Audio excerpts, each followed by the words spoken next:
धन धन सतगुरु तेरा ही आसरा, धन धन सतगुरु तेरा ही आसरा।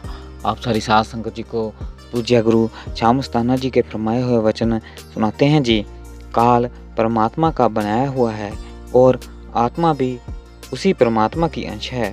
काल ने भक्ति करके मालिक को खुश कर लिया, जिस पर मालिक ने उसे अपनी रहमत का एक कतरा प्रदान किया। उसी एक कतरे के द्वारा काल ने 3 लोक त्रिलोकी की बहुत ही खूबसूरत ढंग से रचना की है और फिर भी कतरा ज्यों का त्यों रखा है। काल रूहों का निर्माण स्वयं नहीं कर सका।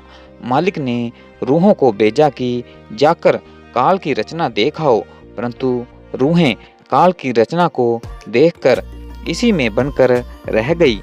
काल ने इन रूहों को अपनी शक्ति से अपने फरेबी जाल में ऐसे फंसाया है कि यहाँ से निकलने का नाम ही नहीं लेती। इसी काल के देश को अपना जानते हुए अलग अलग चोला धारण कर बार बार यहीं पर चक्कर लगा रही हैं। इसलिए उन्हें वापस ले जाने के लिए कुल मालिक ईश्वर को स्वयं संत जनों का चोला पहनकर आना पड़ता है।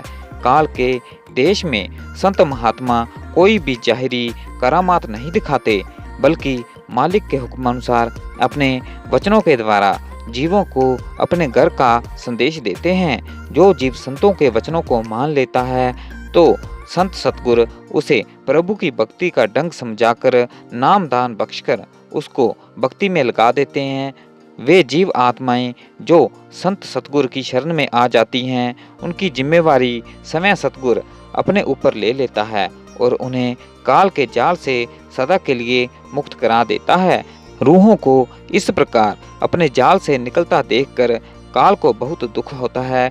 इसलिए उसने अपने जाल में फंसी जीव आत्माओं पर मन माया तथा काम क्रोध लोभ मोह अहंकार आदि ठगों के द्वारा सख्त अंकुश लगा दिए हैं कि कोई भी जीव उनके जाल से न निकल पाए। धन धन सतगुरु तेरा ही आसरा, धन धन सतगुरु तेरा ही आसरा।